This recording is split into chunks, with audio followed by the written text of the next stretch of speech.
Galilee, they said, why do you stand here looking into the sky? This same Jesus, who has been taken from you into heaven, will come back in the same way you have been seen go into heaven.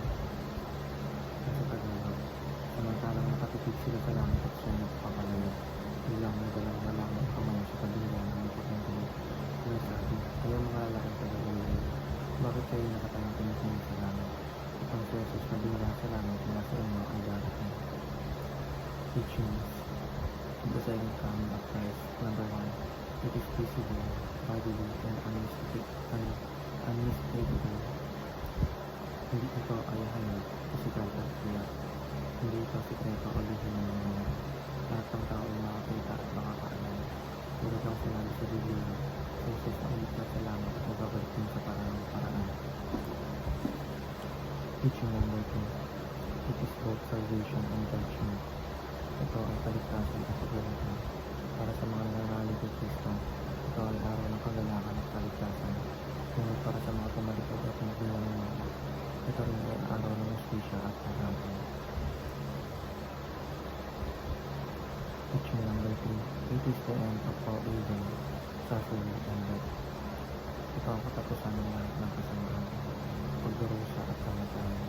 Sa pagbabalik ni Jesus, natapos ang lahat ng kasalanan, paghihirap, sakit at mundo.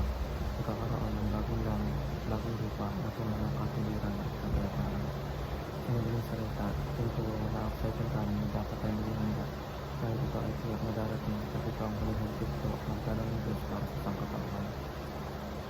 Application number 1. Prepare the way for the coming of the Lord. Ganda ang ating sarili at ang iba para sa kanyang lingkod. Sa pamamagitan ng pamumuhay ng nagbabanal, pananampalataya at pagsunod sa kanya araw-araw. Ang paghihina ay hindi ang salita, hindi sa gawa. Application number 2. Plant seeds of hope in the hearts of people. Magtanim ng pag-asa sa puso ng tao. Sa halip na takot ang natin, dapat ipalaganap ang pag-asa na dala ng pangako ng Diyos. Pwede itong gawin sa pamamagitan ng pag-encourage, pagtulong at pagbabahagi ng salita. Application number 3. Persuade your family to depart in time with Christ. Posibleng magandang halimbawa sa kanila. Kanilaan sila magsimba, ng Bible study at sumama sa mga gawain ng simbahan. Sa ganitong paraan, sabay-sabay kayong maghahanda sa pagpapalik ng Kristo. Yun lamang po ang aking devotions. Maraming salamat.